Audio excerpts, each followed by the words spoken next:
So happy it hurts. I'm so happy it hurts. Oh, I'm gonna run to you if you want some kick-ass rock music. How does music therapy improve in the cognitive function and memory in individuals with brain injuries and stroke cases? So what happens in stroke and in head injuries is that there is damage to the brain. Okay. और जो brain का हिस्सा damage हो जाता है वो एक तरीके से एक्सटर्नल एनवायरनमेंट से कट ऑफ हो जाता है। तो Okay, हमें sir. क्या चाहिए कि हम एक्सटर्नल एनवायरनमेंट को पेशेंट की ब्रेन तक वो वाली information as much as possible हो पहुंचाएं। Okay. उसको बात करें, उसको पुरानी स्टोरीज सुनाएं, उसको म्यूजिक सुनाएं। म्यूजिक, मंत्र और इस तरीके की सारी एक्टिविटीज इनपुट बढ़ाती हैं। अच्छा, हमारा ब्रेन एक कंप्यूटर की तरह है, समझ गया. जितना आप उसमें इनपुट डालेंगे उतना ही वो आउटपुट देगा।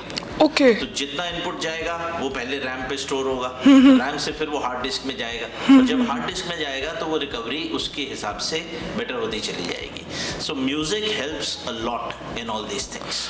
Does it also help in the emotional well-being of those same individuals? Also in the emotional well-being of same individuals, children with autism, children with attention deficit hyperactivity disorders, patients with cognitive impairment, उनका एक connect better हो जाता है। फिर music एक शांत करने की प्रक्रिया शुरू करता है। Okay. पेशेंट शांत हो जाते हैं।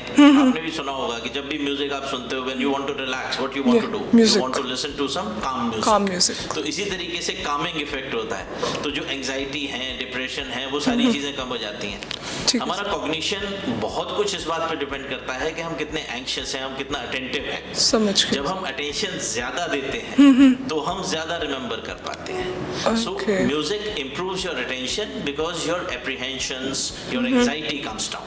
Okay. That is why their cognition also improves, the mood and the behavior also improves. So music also helps in the symptoms of neurodegenerative diseases like Alzheimer's, Parkinson's, to be said.